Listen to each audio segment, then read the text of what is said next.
एक बार एक राजा शिकार के उद्देश्य से अपने काफिले के साथ किसी जंगल से गुजर रहा था। दूर दूर तक शिकार नजर नहीं आ रहा था। वो धीरे धीरे घनघोर जंगल में प्रवेश करते गए।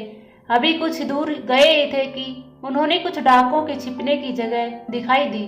जैसे ही वे उसके पास पहुंचे कि पास के पेड़ पर बैठा तोता बोल पड़ा, पकड़ो पकड़ो, एक राजा आ रहा है, इसके पास बहुत सारा सामान है, लूटो लूटो, जल्दी आओ जल्दी आओ। तोते की आवाज सुनकर सभी डाकू राजा की ओर दौड़ पड़े। डाकुओं को अपनी ओर आता देखकर राजा और उसके सैनिक दौड़कर भाग खड़े हुए। भागते भागते कोसों दूर निकल गए। सामने एक बड़ा सा पेड़ दिखाई दिया।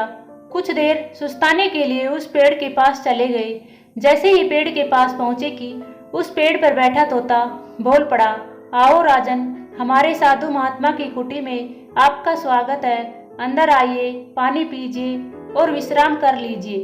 तोते की इस बात को सुनकर राजा हैरत में पड़ गया और सोचने लगा कि एक ही जाति के दो प्राणियों का व्यवहार इतना अलग अलग कैसे हो सकता है। राजा को कुछ समझ नहीं आ रहा था। वह तोते की बात मानकर अंदर साधु की कुटिया की ओर चला गया।